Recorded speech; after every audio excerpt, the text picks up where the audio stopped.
So a quick introduction. Shakya graduated from GLC last year, but it goes without saying Shakya was, is, and always will be a cherished member of the GLC WUDC. Both in terms of laurels that Shakya brought into, and just to highlight a few, Shakya has had major breaks like UADC 2021, ABP 2020, being the highest ESL break on Australs and semi-finals of the same. Other than that, they have also had major breaks and have won a lot of national competitions. And these are just the speaking crits. If I can go on and on, I can also mention how many adjudication and more speaking breaks they have. But I'll just let these mic over to Shakya so that he can take over workshop and can bless us with the wisdom that he has, and he has so forward always helped us with. So yeah, Shakya, take over for you.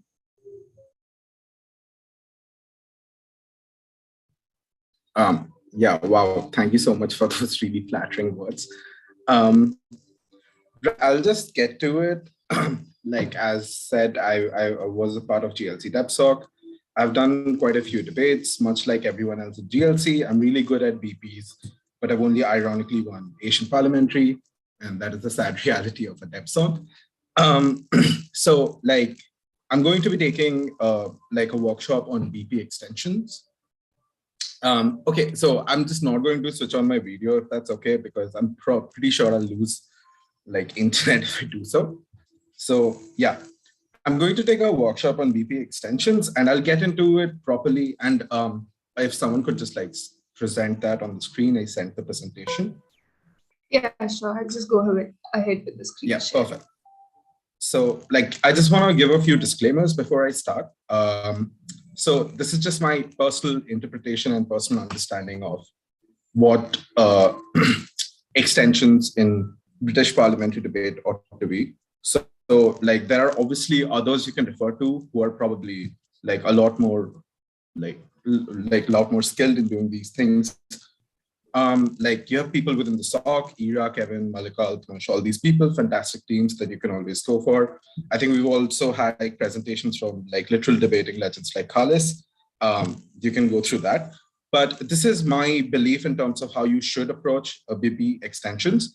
And this has especially helped me navigate around times when I couldn't properly understand what like British parliamentary debate is supposed to be and what is expected of you while you're doing these debates. So like you can use this as sort of a guide, but just be open to more like perspectives that there are within the DevSoc and outside.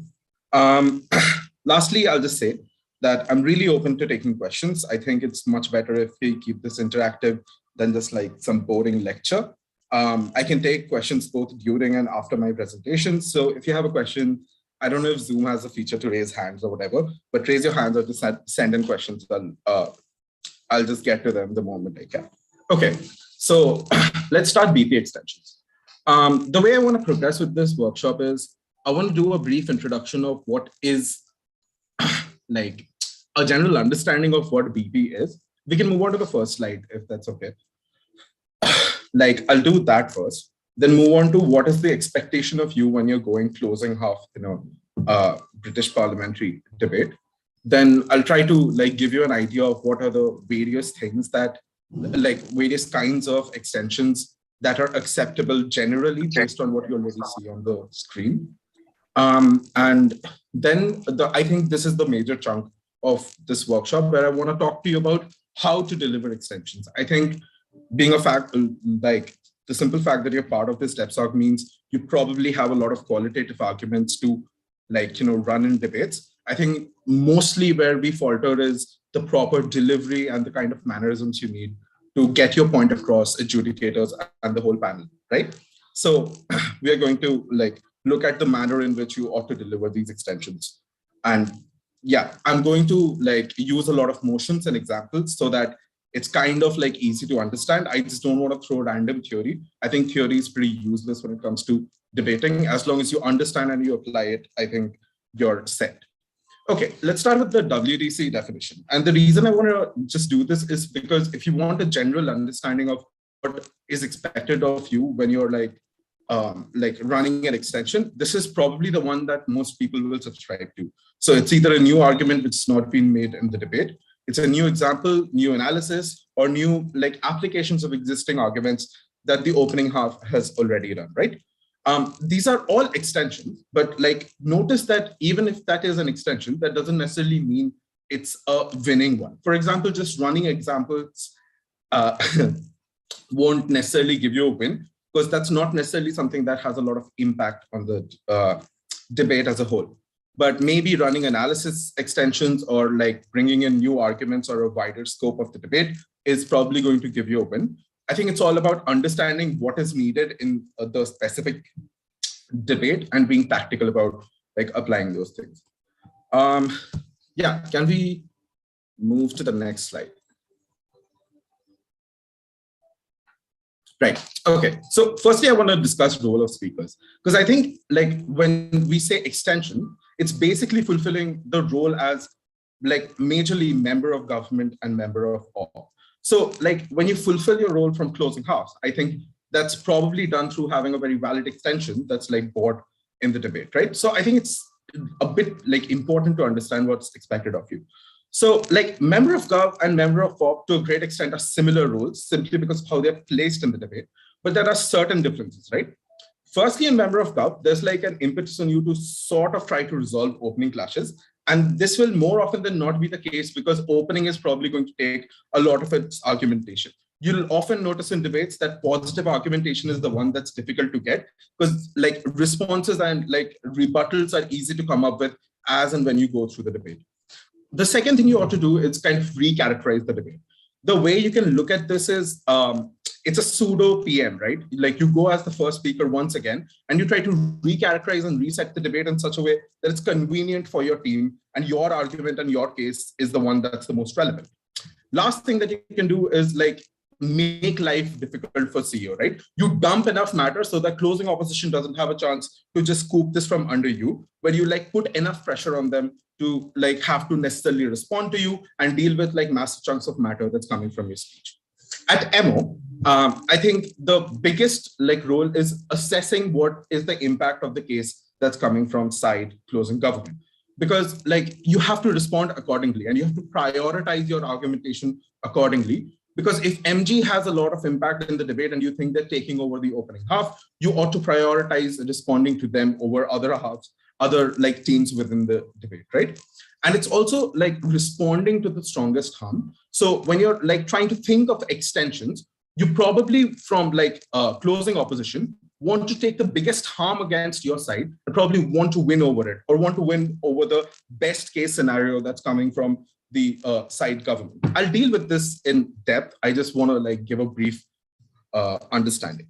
Lastly, just in terms of the role that whips have, I'm not going to dwell into this because I think others would probably be better equipped to deal with it. But at the very least, I want to say that the delivery of extension may be done in member, but it's the job of the whip to necessarily sell it to the edge and like, you know, prove it to the edge that this is the most relevant thing within this debate.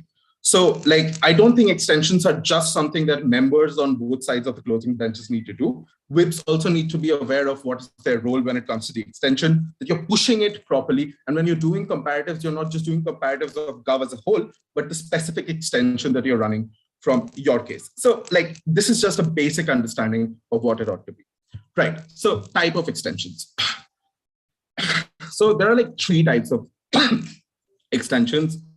In my understanding, like you'll find the first 2 normally, like every debater like kind of agrees to this, but like the third might fluctuate every now and then. But these are generally what's the understanding in terms of what are the types of extensions, right? So basically horizontal extensions are extensions where you try to widen or like narrow the scope of the debate so that your specific extension is the one that becomes relevant as a consequence of that. Vertical extensions are about adding depth to the existing arguments of opening half, right? Sometimes these will be debates where opening half has taken a huge chunk of the material and you really can't widen this debate anymore. So maybe what you can do as an alternative is to pick on the one line of analysis that is missing from openings and push hard on that and prove it to the judge that this is probably the most important thing that's missing in opening.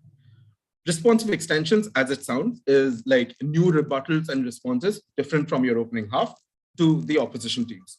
I'll deal with them in depth, but just three like notes I think are relevant because these are issues I kind of faced.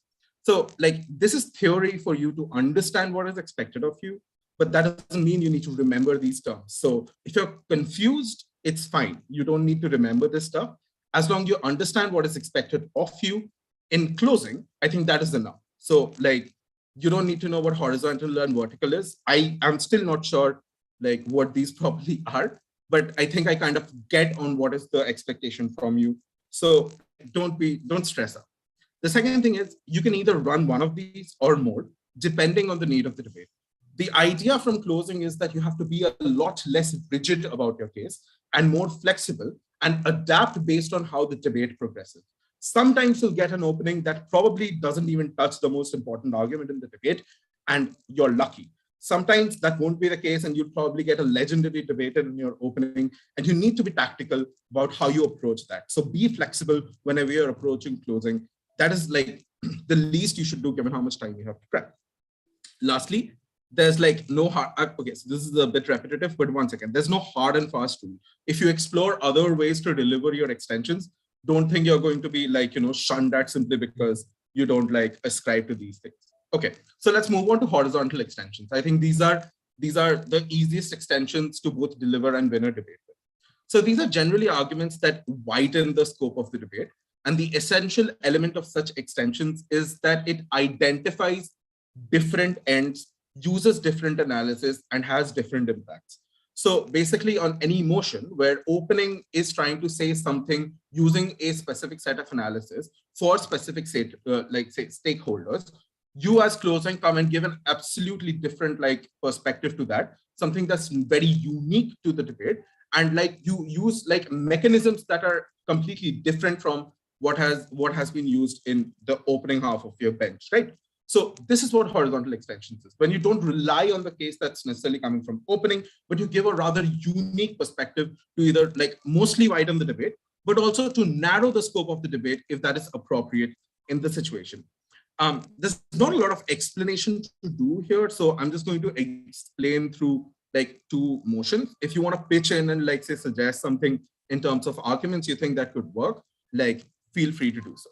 So like the first motion is, so I have put in motions based on what I have like done in terms of debates. So like I have kind of like put in a vague idea of what the motion might have been. So like if you look up on the internet, you'll probably get the proper wording of the motion, but this captures the idea. So basically Korean idol culture is considered to be a rather rigid system through which like people have to go through to enter the pop culture scene within that nation. And this debate was about whether this house regrets such a culture or not. So in this debate, opposition comes in and argues that such a culture may be exhaustive to its participants, but at the same time, it gives opportunities to them. This is opening half argument. From CO, you go and argue that this culture transformed these fields such as music and entertainment from mere hobbies into functional industry where people can meaningfully be employed. So this is your argument from the closing half. So notice the difference between the two arguments, right? Because these are extremely if not contrasting, these are particularly unique within like the set of arguments that they're running, right? Because opening up is trying to argue about like exhaustion of participants, like being a fair trade-off because it at least gives them opportunities. Closing opposition kind of takes on that and just says, it's not just opportunities, you turn like a major hobby that a lot of people have into a rather functional industry, which can work and give you economic benefits and stuff like that. So the impact in CO is much larger. The stakeholders it kind of caters to are more, not just people who are like part of the system, but also the kind of aspiration that can come from it and stuff like that. And this is likely going to win the argument. And this is like a fair idea of what a horizontal extension is supposed to be, especially when you're trying to widen the scope of this debate through widening the impacts that you like have in this debate and through try to widening the kind of like stakeholders you try to cater to and increasing the scale of your impacts. So this is one way to deliver horizontal extensions. Are there any questions or queries about this? Because this can be a bit complicated.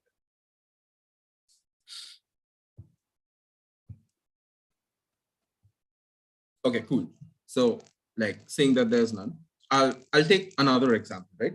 And this is where I think it's not completely, you somewhat narrow down the scope of this debate. So this debate is about whether environmental movements should support climate engineering that fundamentally alters environment in an attempt to combat global warming, right? So this is where opening opposition talks about the risks of climate engineering and the need for alternative means to be advanced, by the world, right? While CO talks about the most at-risk stakeholders who are likely to lose out, even if Gov is successful in their endeavors. Notice what closing opposition does.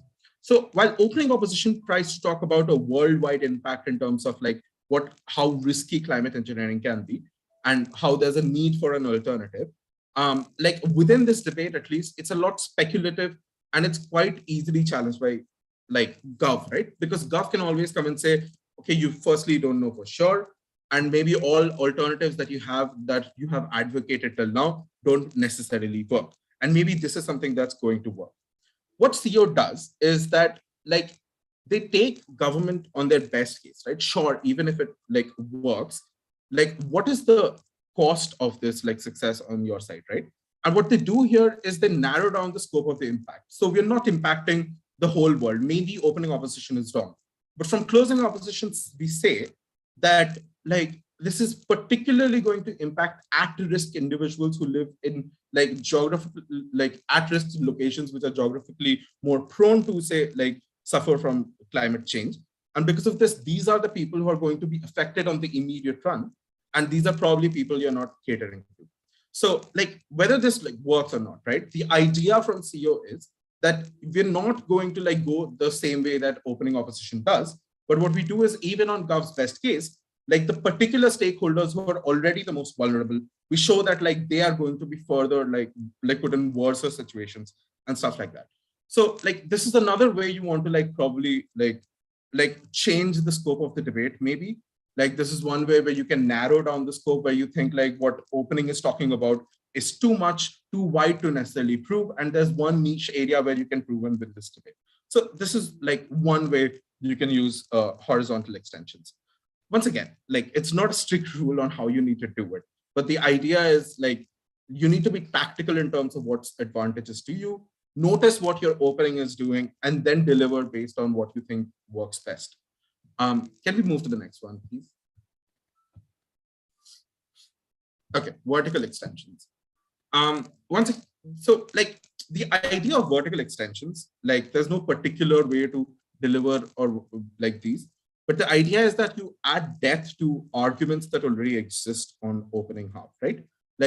You're not widening the debate. You're not bringing in something so new that it's so unique from closing. You're taking on the arguments that opening has already given, you're carrying it on, and you're trying to deliver it better so that you can win this debate. A lot of people think delivering opening arguments better to have vertical extensions is just reiterating that case better. Sometimes it works. I'm not gonna deny that sometimes it's just random, but mostly that's probably not going to work, because what you need to do is to show the benefit that comes from the extension that you provide to that argument. How relevant is it to both the debate and the argument of your side as a whole, right? So it's providing a crucial line of argumentation that completes your side of the debate. You follow what your opening says and you add to it in a very meaningful way. It's extremely useful for debates where the motion is very narrow and doesn't have too much scope to expand. Sometimes you'll face motions where opening literally picks everything up, right? All the themes that you can think of, that probably is going to pick it up. I think at that point, what you need to look for are analytical extensions that you can push, or vertical extensions, whatever. The point at which the point at which there's something crucial opening has missed out on. This is one way also you can extend. So this can look like mechanization, comparatives, or just better fleshed out impacts. If these terms are confusing, I'll deal with them in just a bit. But the idea is you finish opening's case and you finish it in such a way that without your exclusive analysis, that case doesn't necessarily stand a chance against like opposition, right? In a very basic way, this is what's expected when you're doing vertical extensions. So this is also often useful when there's a deadlock in opening half. We'll take an example and this will become a bit more clear. Can we go to the next slide?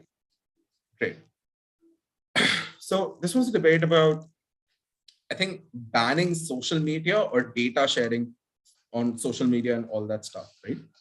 You'll find a lot of motions if you just look up at hello motions or something, where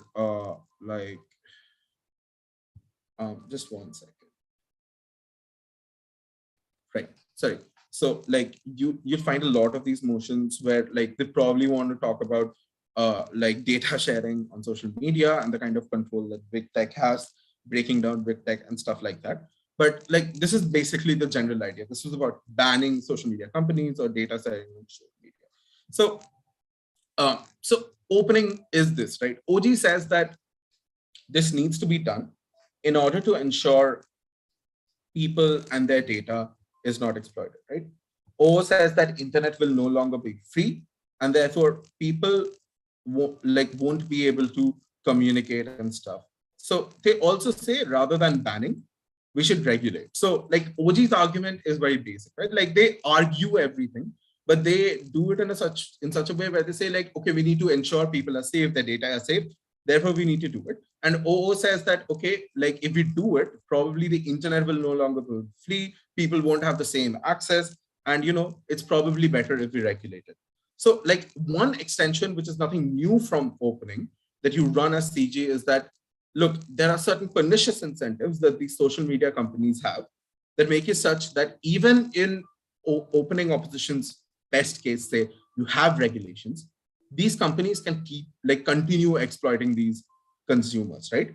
They argue in line with OG, but they break the deadlock that was created in opening since it was not resolved. So you need to be like aware of whether there's a deadlock like this or not, and you need to capitalize on that, right? Because often it's like these lines of analysis where you say prove plausibility of something happening more so than the other that convinces the judge that, okay, this side is one that like should win this debate. And since it is your specific team or CG or CO like that brought in this argument, I think like they should probably get the first. So like the idea behind this is doing that. You like bring in some unique argumentation that wins it for your whole side, but it's this exclusive argument from your side that's like winning this debate. I think I have another example. Can we just move to that? Right. This is also like, this is a debate you can find on YouTube. It's one of the better debates I've seen. So this was about whether minority comedians should like make jokes at the cost of their community or not. So like, this is a very basic understanding of what OG and O argued. I think like there's a lot of depth in both those arguments, but since CG wins this like debate, I just want to address of how it happened, right? So OG argues that this hurts sentiments and discourages people from such communities to meaningfully engage, while opening opposition argues that people can take these jokes without being offended. And it is better like these comedians like do it rather than comedians from other communities because they have an understanding that others don't and stuff like that. So the argument here is that like CG comes and says that the way the industry of comedy is made and the way the market is structured, people will always be incentivized to make more offensive and harmful jokes. Therefore, both extending OG and taking over O. So the way this works is like they take O's argument and say they prove that it's probably an unlikely scenario, right? Because more often than not, the market will force you to make these offensive jokes that disincentivize minorities to engage within these places, right? But what this does, while also beating opening opposition, is it finishes OG's argument. The idea that it discourages people from engaging meaningfully within these communities is extremely contingent on closing government proving that this is the more plausible scenario rather than what opening opposition is claiming. So this is another way you can vertically extend from what your opening has said till now, by just proving exactly where they wanted to go, but giving such crucial analysis that that argument as a whole gets credited to you. These are like really difficult to differentiate for judges too. So like make sure the more you run vertical extensions, the more you try to justify why you're running that. I'll deal with this justification bit in just a while, but it's important to remember that like these are risky extensions that you need to address. Okay, responsive. Like this is the last one. Like responsive extensions are basically where you respond better than what your opening has said, right? You try to dismantle the best case scenario of the other side. This is normally very like useful when you're closing opposition, and also really works as a last resort when you're sort of like trying to take a second, right? If you're not able to beat your opening. So these are also, again, really useful in debates, whether they're wide or narrow, where you have a good opening team that has taken a lot of the matter that you can argue, but like what's left is probably responsive stuff. And a lot of time you'll go into debates where it's so like, like it's unclear as to who's winning. And it's these responses that kind of bring the clarity that make adjudicators lean towards a particular team. So like these are responsive extensions. I think like it's basically just like rebuttals, what you might have already done in debates. But like, let's just take an example, right? So can we move to the next slide? Right, okay. So like the motion, this is one of my favorite debates. I did this with Anushka, who's also from like, GLC DevSoc. So like this was about culture to large scale agricultural industries. So this was a bit of a hit and miss. By some managers might not buy this argument as a whole, but at least the way we framed it, it kind of worked out. So OG argues that farmers are going to get more agency as a consequence of having small scale agriculture, while O argues that there's probably more food security when it comes to large scale industries, right? So from closing, what we tried to argue is that food security is short term, as long term repercussions of corporate activities exist as prioritization of one crop, leading to lack of diversity and infertility of land, etc. Showing that impacts on the other side are either unlikely or detrimental. So we kind of disprove the argument that comes from opening opposition. And this was exclusively our case, and like nothing substantial came from our side because a lot of that material was taken by our OG, right?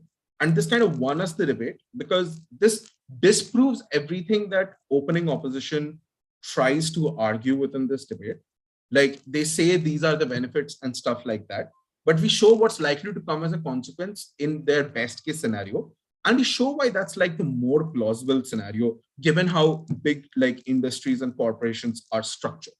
So it's a better response to their case than what OG says, and kind of helps OG to reach the kind of ends that they had identified at the same time. So this is how responsive extensions can also work. These are extremely useful once again, where there's a deadlock on like opening half. And I think it's the most tactically useful for closing oppositions because like a lot of judges are pretty strict about how they judge CEO, and most of their material is supposed to be responsive or whatever. So these extensions are primarily this kind of stuff that win you these debates from closing off. Okay, so next one. Okay, how to ruin extensions before we do like how to run them, right? And like the reason I want to do this is because like this is really stupid stuff that I used to do in debates, and therefore even after like running what I thought was a rather decent argument, like still lost the debate. So don't do these two things at the least. So don't not spend enough time on your extension. The idea of extensions is that it's something that comes from closing, therefore we need to do more in terms of responding to opening and stuff. You need to spend enough time on your extension and kind of push that extension into the main focus of this debate. Otherwise, it just seems not as relevant. And it's very easy for artists to just give it a loss to closings if your argument doesn't seem relevant. Secondly, don't do the bare minimum and expect artists to understand. I think there's a problem of like running arguments the way you would probably run at OG or opening opposition and expecting artists to intuitively understand why your argument is relevant. I think it's really difficult to establish that after listening to two speeches. So the least you should do is convince the judge why they should pay you any attention after listening to so many, like 28 minutes of like debate or whatever. So just this might seem very trivial, but like these are things that normally make you lose from closing. Okay, so how to run extensions? Yeah, perfect.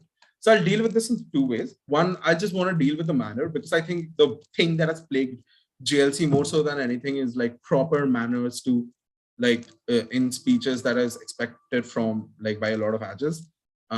Like we'd like to say debating is a free space, but there's some sort of stuff that we kind of agree on. So these are probably you want to like, these are probably things you want to make sure you do in your speech. So in manner, I think three things are important: explicit delivery, justification of your extension, and differentiating from opening. I'll deal with these three in like in depth before like I move on to different tools one can use for extensions.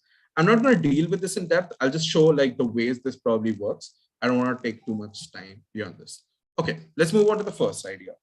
Yeah, the first thing you need to do is clear and explicit delivery of your extension in the first half. The intuitive thing most people tend to do is they pick on one argument that the speaker before them has said, and they pick that argument up and really push through that in your like first minute or something, or try to make an impact with something. I think if you're closing and if you're a member speaker, your first priority is to literally deliver that extension and nothing else. If at the end of the debate, the judge remembers one thing from your speech, it should be that extension. So like, yeah, because they're exhausted, right? And you need to catch their attention. Let them know explicitly what it is that you're going to offer in this debate. Ideally, you should finish your extension completely before you move on to anything else. This might seem like the most irrelevant of all the things under matter, but this is the most like prominent reason because of which people just don't deliver extensions properly, because they didn't spend enough time and they weren't explicit enough in pushing that extension. And then you just keep asking the ads why they didn't understand, right? I think at that point, it's just the speaker's fault. But important than like delivery or whatever. Justification of your extension. This is something that for the first 2 years of debating, nobody in our DevSoc had an idea about having to do, right? Because we literally didn't realize how important this is. It's crucial in debates where your extension is either completely or mostly new and something that has not yet been raised within this debate. So when you justify your extension, try to explain properly why you're arguing the specific aspects of a case. It's not enough to just say what you're arguing, right? As you leave it to the judge to decide which one they prefer, like whether your opening half's argument or your closing half. And they're probably going with opening because they come first, had more time to establish the case and stuff. So your job is not just to deliver your extension explicitly, but also justify after that, like as to why you're running this extension and why this extension is important.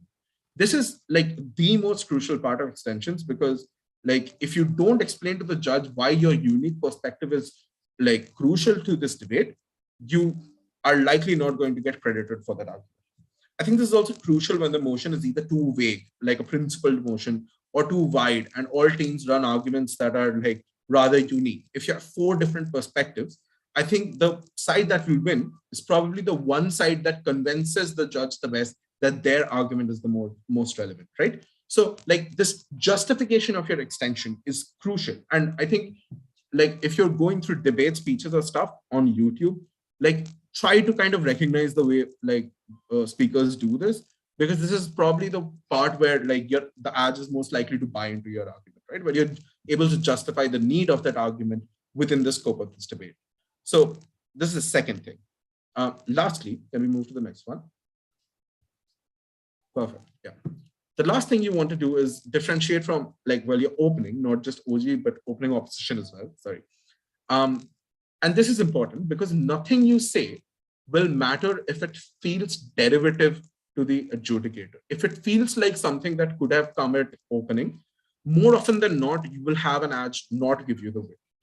As important as it is to be relevant to the debate and fit within the mold, it's also important to stand out as an individual bench, right? It's really crucial for you to like point out exactly where you differentiate from openings and exactly why that differentiation is necessary within this debate.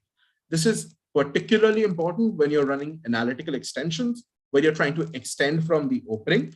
You need to show why your extension like kind of completes opening's argument and provides that crucial line of analysis that wins the debate for your side. If you're not differentiating, like that's relying on the edge to kind of differentiate for you. A lot of times you probably get really good judges who'll do it, but like a lot of times you won't. And that's when I think you need to be careful about this. Differentiating from OG is like extremely important. For example, if your extension is something that caters to vulnerable stakeholders, point out that you uniquely provide that argument, and then point out why this argument is important to be considered on your side, more so than like what OG has already argued, right? Like you just can't say that, hey, we are the side that talked about like vulnerable stakeholders. I think that's just cheap debating. You're expecting the judge to give it to you because like you just said, oh, we talked about this thing, right? You need to convince them as to why talking about that thing within the realm of that debate, no matter how stupid that seems, is important. Because I think these are crucial lines where like you're convincing the panel rather than just like putting your case across and expecting them to understand it.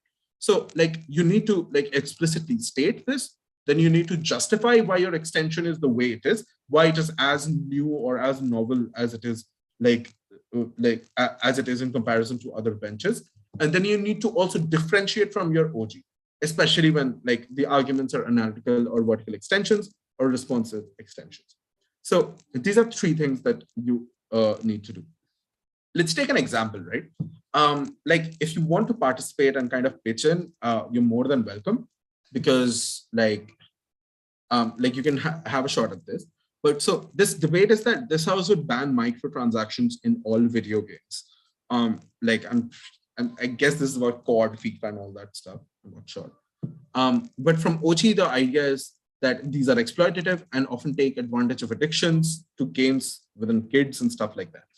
From opening opposition, the idea is that they allow access to free gaming, such as like Fortnite and all of that, and gives an opportunity for gamers to rise who otherwise couldn't by streaming online or stuff like that, right? From CG, you want to argue that exploitation and addiction won't necessarily stop just by banning microtransactions, but these transactions do make these games more advantageous to the privileged and often create financial burdens on up-and-coming gamers. So, like, how would you run this argument from CG? Like, I'll wait 30 seconds if someone wants to pitch in. Otherwise, I'll just like explain.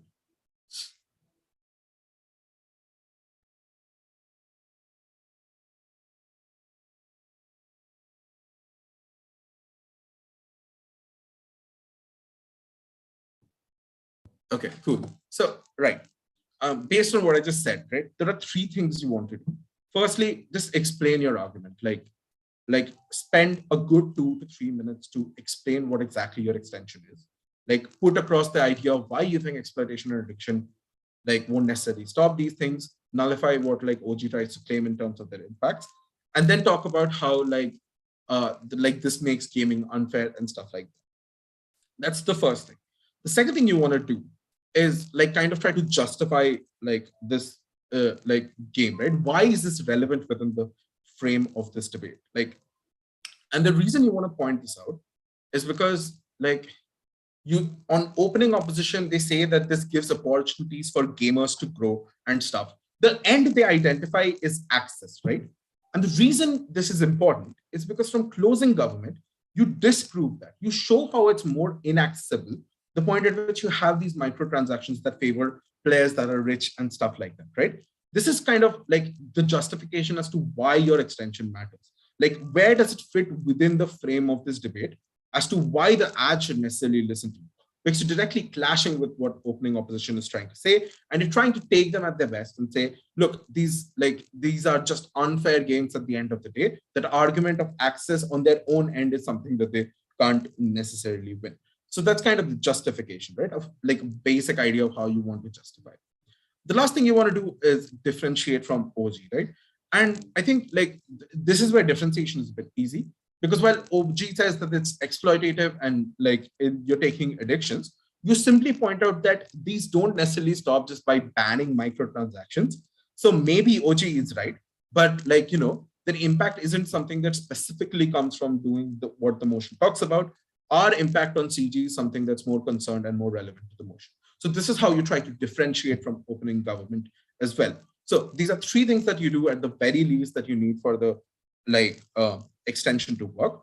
But obviously this also comes along with the like caveat that if you don't deliver these things properly and if you don't practice enough for that, like it's probably not going to like work out properly like for you. Okay, so can we move on? Right. Now I want to talk about the different tools that you can use. This is a bit weird, okay? And this is not even like proper theory that I want you to look at or what people believe in. It's just a lot of times when you're trying to think of extensions, like people think of extensions as a separate set or type of argument.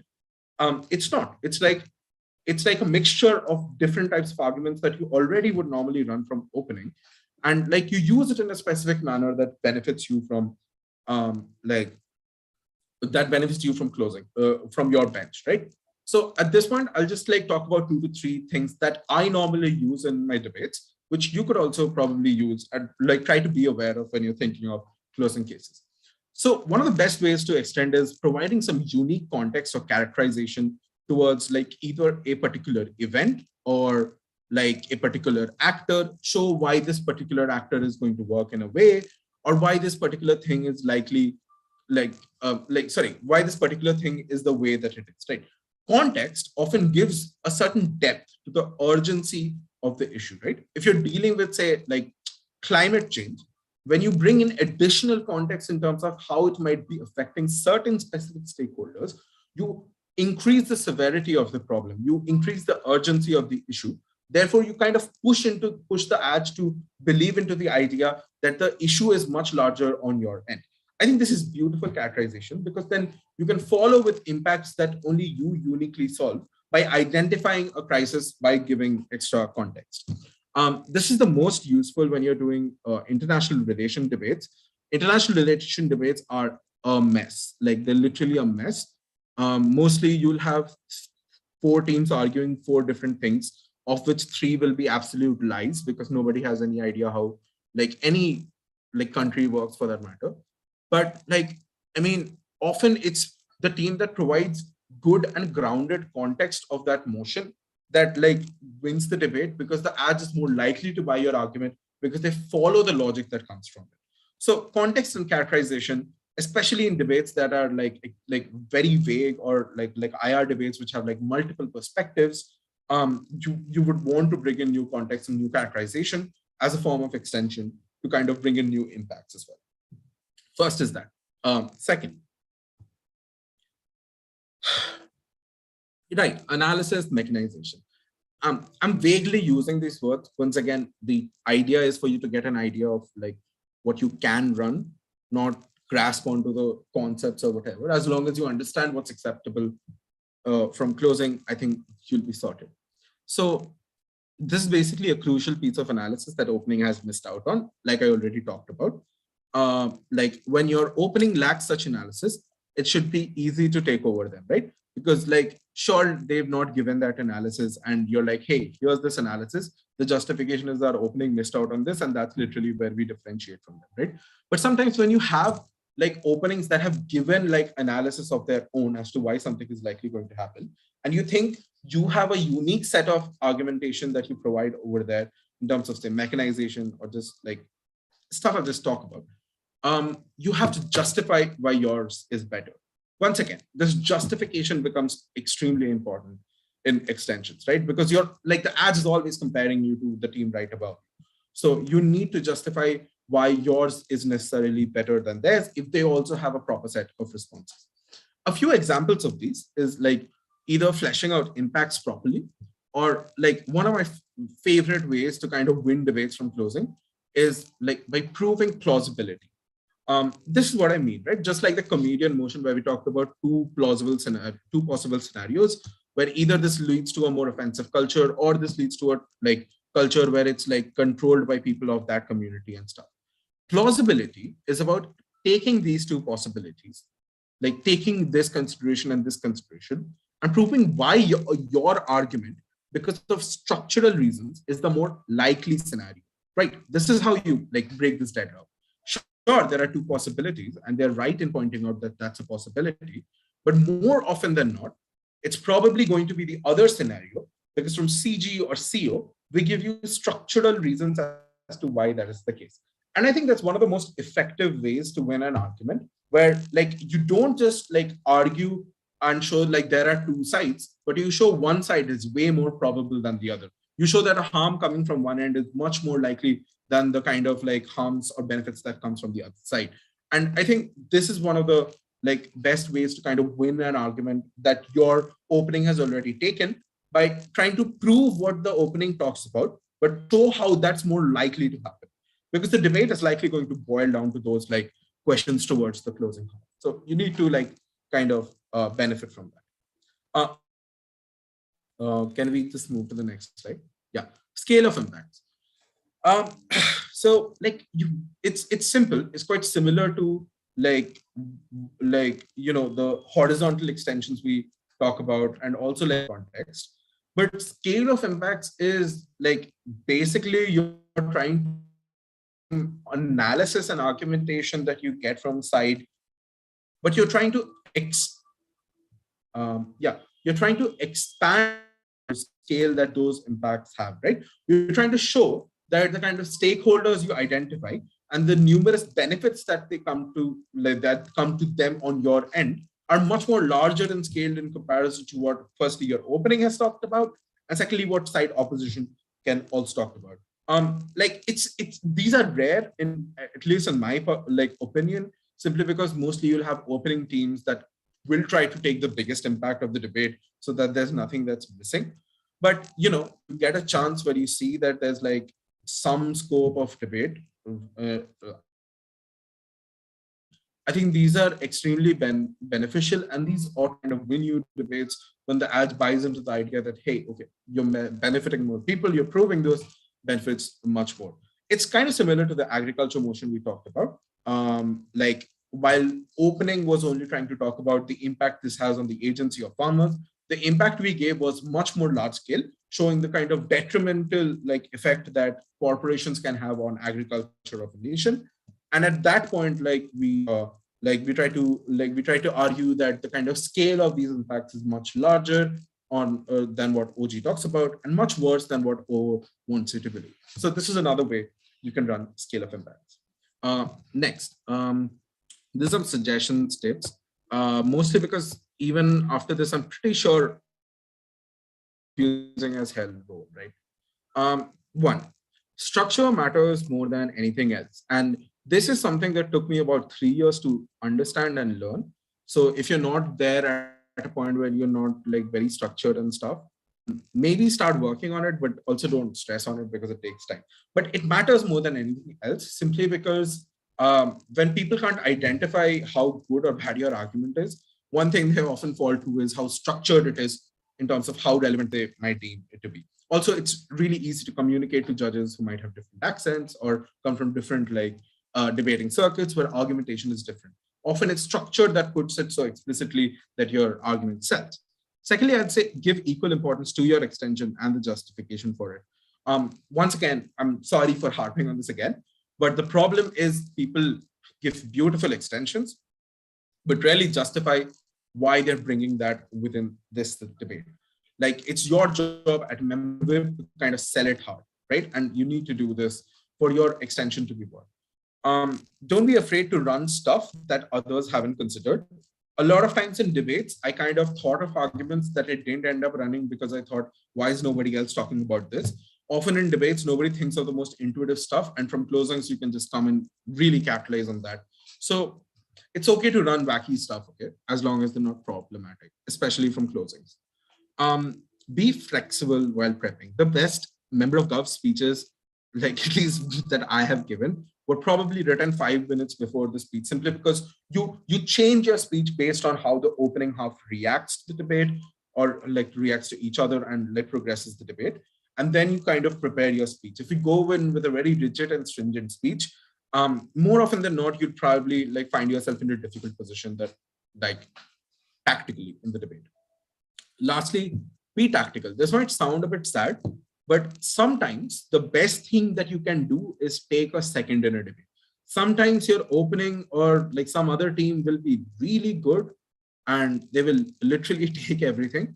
Use your extension tactically to take a second maybe.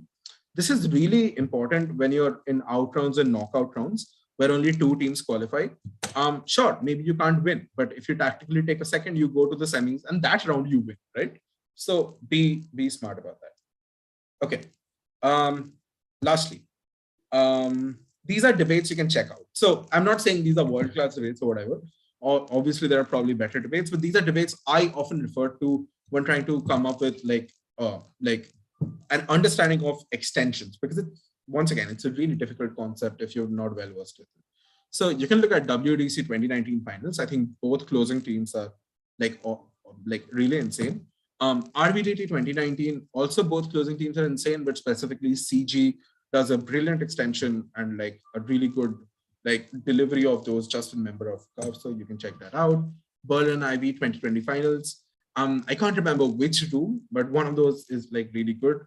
The other one probably is two. I'm just not aware. And lastly, HWS round robin 2016. If you ask any debater about one round where they think CO just demolished the whole room, they'll probably just tell you this debate. And it's also got a really interesting motion that you'd probably want to like, watch.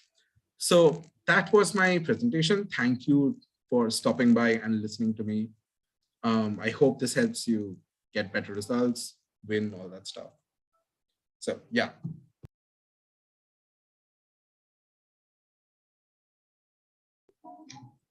Is it fine if we open the stage to questions? Yeah, sure. I don't have any issues with questions. Cool. Yeah, cool. I think Kuldeep, you can go first. Hi, Shakya. How can I think more than structure, the assertion and the reasoning are important?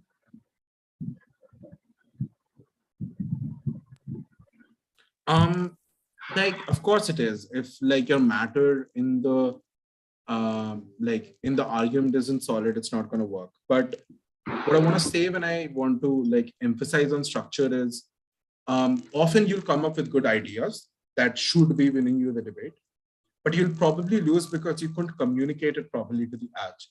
And that's all that like is there with structure, right? You want to formulate the best manner through which it's really like easy for people to understand the stuff that you're arguing.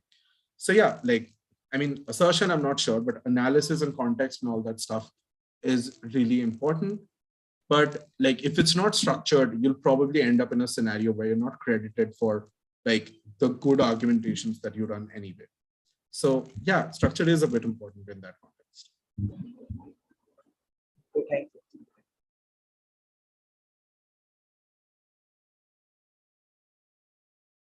Yeah, I had a question too. I remember this particular debate that we did, wherein the two strongest teams were OG and CO, and we were the CG. In that scenario, like at some point, we got a little too confused while coordinating because we had to be flexible because OG had already, also, it was a motion which was pretty confined.